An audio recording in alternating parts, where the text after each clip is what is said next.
أعوذ بالله من الشيطان الرجيم.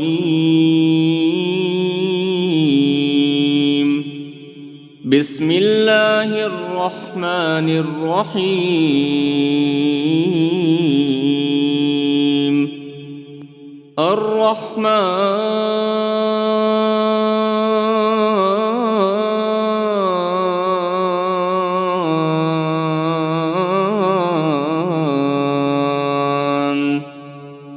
علم القرآن خلق الإنسان علمه البيان. الشمس والقمر بحسبان والنجم والشجر يسجدان والسماء رفعها ووضع الميزان ألا تطغوا في الميزان وأقيموا الوزن بالقسط ولا تخسروا الميزان. والأرض وضعها للأنام فيها فاكهة والنخل ذات الأكمام والحب ذو العصف والريحان. فبأي آلاء ربكما تكذبان؟ خلق الإنسان من صلصال كالفخار وخلق الجان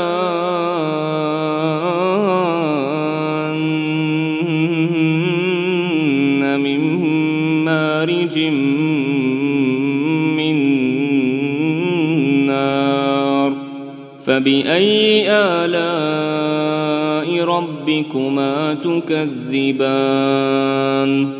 رب المشرقين ورب المغربين. فبأي آلاء ربكما تكذبان؟ مرج البحرين يلتقيان بينهما برزخ لا يبغيان. فبأي آلاء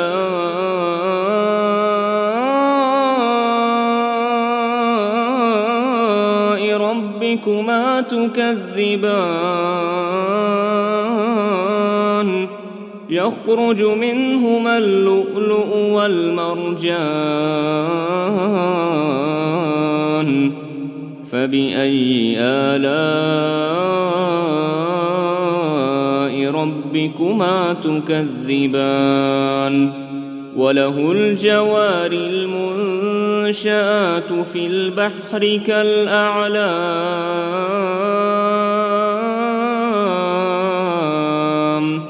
فبأي آلاء ربكما تكذبان؟ كل من عليها فان ويبقى وجه ربك ذو الجلال والإكرام.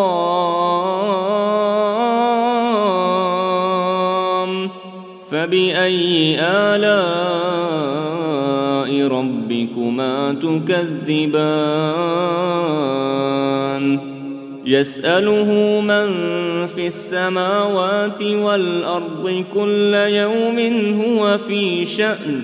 فبأي آلاء ربكما تكذبان؟ سنفرغ لكم أيها الثقلان فبأي آلاء ربكما تكذبان يا معشر الجن والإنس إن استطعتم أن تنفذوا من أقطار السماوات والأرض فانفذوا لا تنفذون إلا بسلطان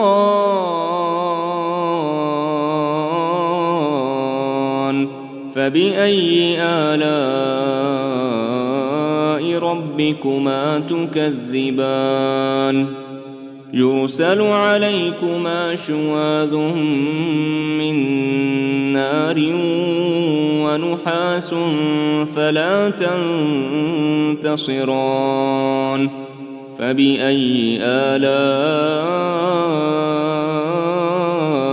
ربكما تكذبان فإذا انشقت السماء فكانت وردة كالدهان فبأي آلاء ربكما تكذبان فيومئذ لا يسأل عن ذنبه إنس ولا جان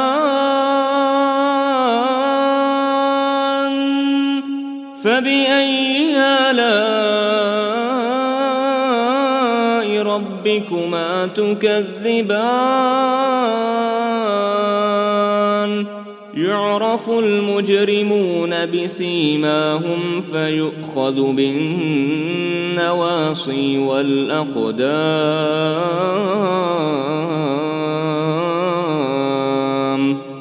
فبأي آلاء ربكما تكذبان هذه جهنم التي يكذب بها المجرمون يطوفون بينها وبين حميم آن فبأي آلاء ربكما تكذبان ولمن خاف مقام ربه جنتان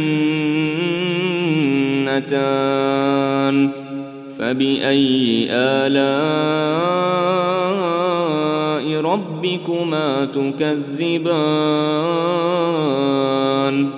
ذواتا أفنان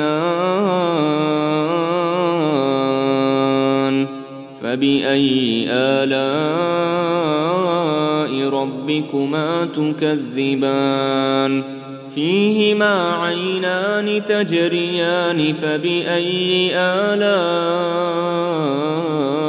ربكما تكذبان فيهما من كل فاكهة زوجان فبأي آلاء ربكما تكذبان متكئين على فرش بطائنها من استبرق وجنى الجنتين دان فبأي آلاء ربكما تكذبان فيهن قاصرات الطرف لم يطمثهن إنس قبلهم ولا جان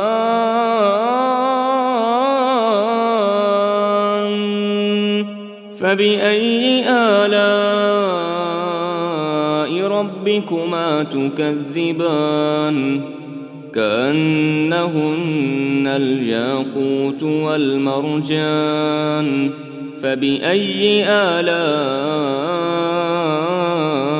ربكما تكذبان هل جزاء الإحسان إلا الإحسان فبأي آلاء ربكما تكذبان ومن دونهما جنتان فبأي آلاء ربكما تكذبان مدهامتان فبأي آلاء ربكما تكذبان فيهما عينان نضاختان فبأي آلاء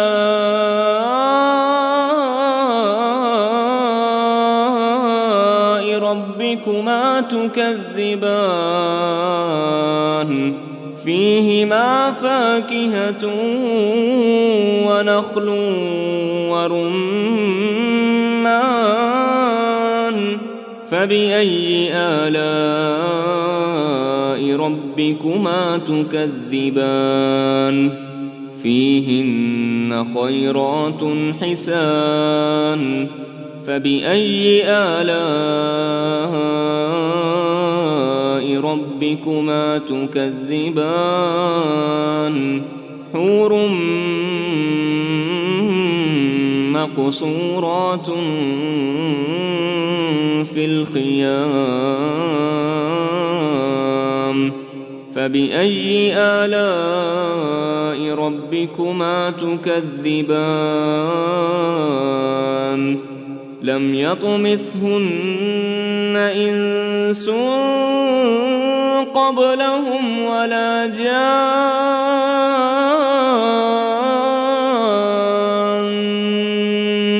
فبأي آلاء ربكما تكذبان متكئين على رفرف خضر